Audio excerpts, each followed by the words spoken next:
Welcome to Not My Reality. I'm your host as always, Vince Stradamus. Let's get right to it. In this one, we're going to talk about the Poltergeist Curse, the movie from 1982. There's a tragic legacy attached to this classic horror movie that has led some to believe there might be a supernatural element at work. The original Poltergeist quickly became a horror classic after it was released in 1982. The spooky tale focused on a suburban middle-class family whose life at home became a living hell following some vicious paranormal events, including the abduction of their youngest daughter, Carol Ann. The film introduced to the world a monster demon called the Beast and found massive success at the box office, becoming one of the highest-grossing movies of 1982. While Poltergeist's biggest scares are certainly on the screen, there have always been strange events and mysterious tragedies surrounding the film, leading some to believe there's a curse on this movie. So let's take a look and see if there's any evidence to back this claim up. Here we go. Hit that intro. Parody. If you don't have a sense of humor, go.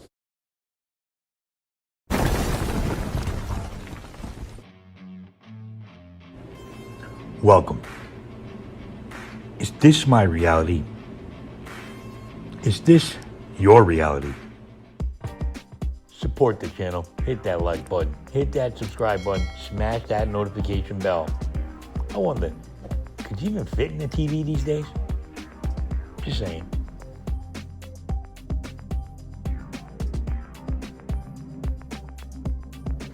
The Curse. The origins of the Poltergeist Curse are often linked to one climactic scene where the mom, Diane Freeling, JoBeth Williams, falls into an unfinished pool filled with human remains. Williams has long claimed that she didn't know during the shoot that real human skeletons were used as props. Quote, "I always assumed that the skeletons were made by a prop department," Williams told Vanity Fair in 2022. A few years later, I ran into one of the special effects guys and I said, "You guys are making all those skeletons. That must have been really amazing." And he said, "Oh, we didn't make them. Those are real." She said, "What?"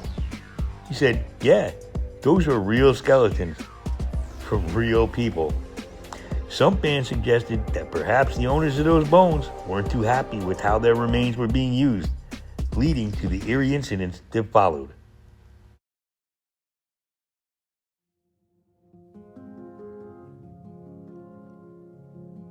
So why are people saying this movie is cursed? Well, 4 cast members died either during filming or shortly thereafter, including O'Rourke. In 1987, she was misdiagnosed with Crohn's disease during the filming for Poltergeist III. She was treated with cortisone and sulfa to manage the condition, but this led to facial swelling until she was gradually eased off cortisone by the fall of 1987. When she fell sick again in January 1988, about a year after the Crohn's diagnosis, her doctors initially believed it was the flu. That illness quickly progressed. After collapsing at home, she suffered her first cardiac arrest en route to the hospital. The doctors managed to revive her, but she suffered cardiac arrest again hours later during an operation to clear up a bowel obstruction. O'Rourke didn't make it after the second cardiac arrest and died at just 12 years old. It's since been reported that she had congenital stenosis of the intestine, complicated by septic shock rather than Crohn's disease, or some time with Steven Spielberg and his friends. What? But O'Rourke's sudden shocking death wasn't the first time tragedy had struck one of Poltergeist's cast members. Dominique Dunne, who co-starred on screen as O'Rourke's big sister, also met an untimely end. John Thomas Sweeney, Dunne's abusive ex-boyfriend, showed up in her driveway about 5 months after the first film was released in 1982, demanding to be allowed to move back in. When she refused, he violently assaulted and choked her until she became unconscious. When the police arrived at the scene, they arrested Sweeney and Dunne was taken to the hospital. But Dunne never regained consciousness. She was kept on life support for 5 days and ultimately passed away. Another Poltergeist cast member, Lou Perriman, who played Pugsley in the original film, was also the victim of a violent murder, although his death happened years after his involvement with the series. There were 2 other deaths connected to the franchise, which have only added more fuel to the Poltergeist curse fire.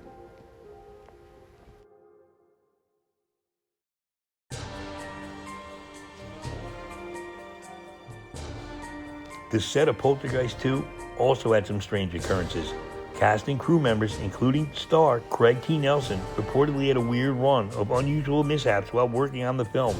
Nelson in particular complained about the unsettling vibe of a cave where the film's finale was shot.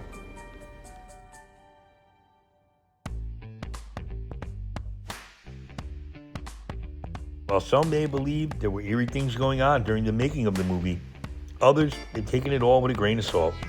Oliver Robbins, who played middle child Robbie, told Yahoo Entertainment in 2022 that he believes in the paranormal to some degree, but he doesn't think there's a poltergeist curse.